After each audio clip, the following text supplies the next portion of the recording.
Norway for Al Mayadeen Television, coming to you from London, but discussing the dollar, which means we're discussing the whole world. Some people think the American military is their, well, not so secret weapon. I've always believed that the key to United States hegemony in the world was their dollar, more particularly their stranglehold over the exchange in the SWIFT system, which allows them essentially to lock other people out of the international economy. Ever since the Saudi Arabian regime agreed to price its product, the black gold oil, in US dollars exclusively, the United States, when it came off the gold standard, has depended upon that dollar hegemony. The dollar, in short, was king. However, slowly but surely, the emergence of China as a superpower rival, and very soon, I believe sooner than the Chinese like to admit, China's economy will be bigger than the United States. Ipso facto, their currency becomes attractive to people as a reserve currency, as a means of trade in the world. If only people had the political confidence, maybe courage, to actually insist that we don't really want to deal with dollars anymore. They are, after all, only paper, and not worth the paper they are increasingly not written on, because these are merely digital transactions overwhelmingly.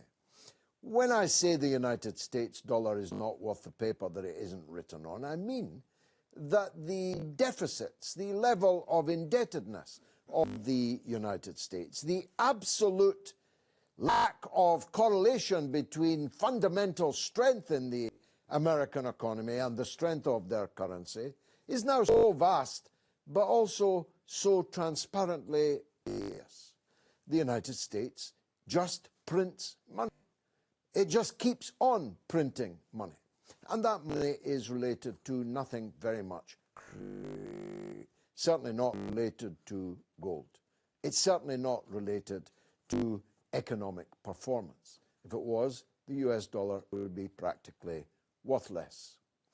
The proximate reason for the whole world now beginning to pay attention to a subject that was once upon a time only of interest in rarefied circles, very clever people like the people I've got in the studio with me tonight.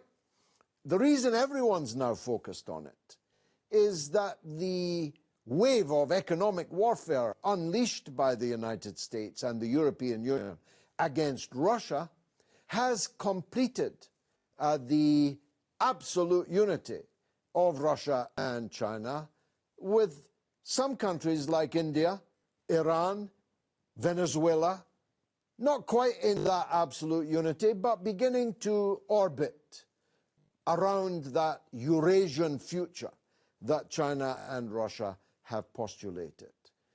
In which case, what's the point of India buying dollars to pay Russia for gas? What's the point of it? Why not India pay Russia in rubles, or in rupees and rubles? Ditto, vice versa. Russia and China are now trading openly in their own currencies with no need of the dollar.